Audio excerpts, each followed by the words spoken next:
Good Tuesday, White Oak. I hope you're having a great week so far. Know that we're praying for you and that we're blessed to serve with you. I want to take just a little bit of time this today to go over one of the covenants that I mentioned on Sunday in my sermon.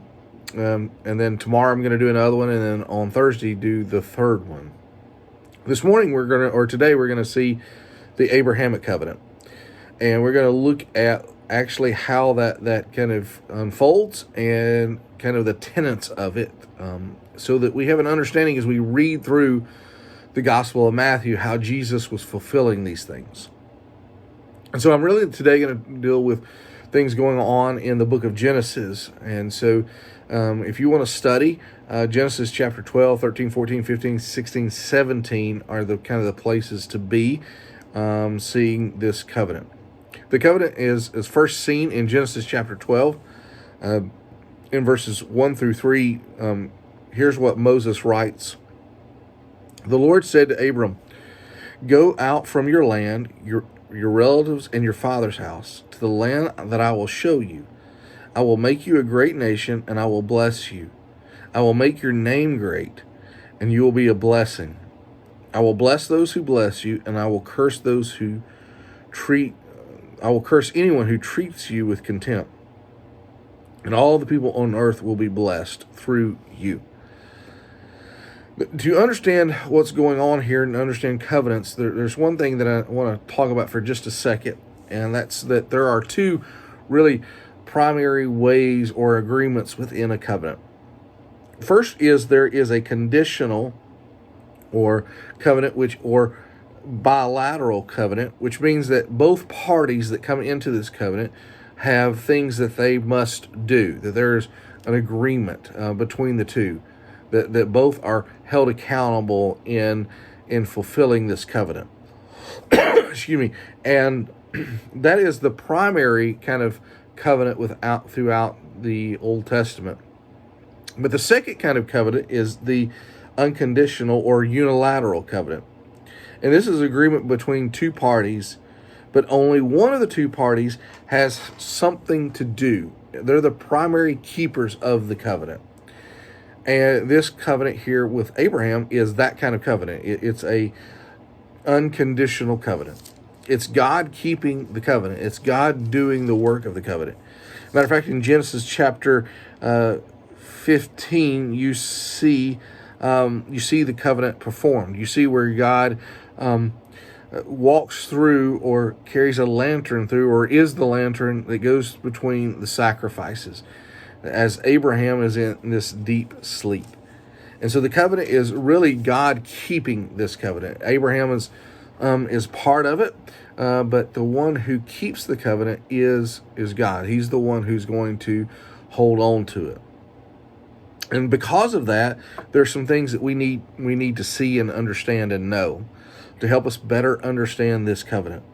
And to do that, there's three kind of tenets of this covenant. And I'm going to look over here at my cheat sheet to help me out as I talk through this a little bit. The first part of the covenant is that God's going to make Abraham a great nation. He's going to bless Abraham, and he's going to make him into this great nation. He's going to do that, and he says that in verse 2 of chapter 12. He says this, "I will make you into a great nation." Well, what does that mean? Well, that means that God is going to take Abraham, and ultimately through his seed, through his kids, as they began to have families, they were going to become a nation, ultimately the nation of Israel. And as you begin to read through the book of Genesis, you see that. You see that Abraham, the father of this nation, begins to work itself out as he has a son, and his son has sons, and so on and so on. And in that, the nation is built. And because of that, God has made Abraham into a great nation. He's made him into a nation that impacts the world and still impacting the world. And so that's the first tenet or first thing of this covenant that I think is important for us to understand. The second thing is that Abraham's descendants will have a land promise, or they do have a land promise. That land is in the Middle East. That land is partially what they're on right now, but not fully. And that's a promise that is still to come. That promise of the land will come as Jesus returns. But Abraham is promised land, and that his descendants will have that land. And his descendants have lived in that land. That is where they went as they left Egypt. God brought them into the land of Israel, and they began to put them in certain places as the tribes were to be placed. And so through this covenant, God promises Abraham a land. The third really tenet of this covenant, one that really impacts us as Gentiles, is the third thing, and that's this. In this covenant, God promises to make Abraham the father not of just one nation, but many nations, and that he'll have many descendants, and that those descendants will be a part of his family. Now, he's not just talking about the 12 tribes here.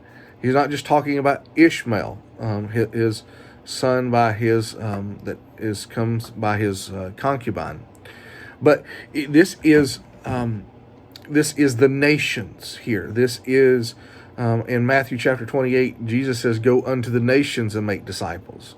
This is all of humanity. This is when I say all of humanity, I don't mean every single person is going to come into the covenant. What I mean is every single person, that people group, will be in the covenant.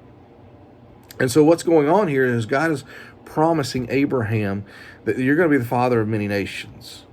And that's where, as we begin to think about the New Testament, think about the Gospel of Matthew, Jesus is the fulfillment of that. And that in Christ, you and I are grafted in or weaved into this promise. Those of us who are in this people group that we call the United States, that are the English-speaking, we are one people group. And because of that, we have a lot of things in common, which makes us a people group. We are grafted into the promise of Abraham through Jesus, because we're Gentiles. We're not Israelites. We're not Hebrew. We're not Jewish. Now, there are Jews that live within the United States, but they are part of that people group. They are part of the Jewish people group, the nation. They are direct descendants of Abraham. But you and I, who are not Jewish, are not direct descendants. And so for this to happen, something had to happen. And that something was that Christ was going to, that he came, that he died, and that in him, as the ultimate fulfillment of this covenant, the ultimate one who is to give the promised land, the one that is going to bring us in, is Christ. And so as we begin to think about that, as I kind of close out this, what makes the Abrahamic covenant so vital is this, that it is the promise of God to bring the nations together, to bring them into his promise that he made to Abraham. And the way he has to do that is through bringing in those from other nations. And he does that through the gospel. He does that through Christ. And so you begin to read through Genesis chapter 12, 13, 14, 15, 16, and 17, you begin to see the covenant and how it begins to work itself out. And then when you get to the New Testament and you begin to read through Matthew, you see how Jesus is the fulfillment of that. And you see how you and I in Christ are grafted into this covenant. So I hope that helps out a little bit with the Abrahamic covenant. If you got any questions, please message me. Would love to have a conversation with you about this. Again, this is some deep and expansive stuff. And so just within about 10 minutes, I'm not able to go deep, but I'm able to give some kind of background to that. And so that's what I hope I've done today. Hope you have a great week, and I will see you tomorrow as we talk about the Mosaic covenant. Have a blessed day.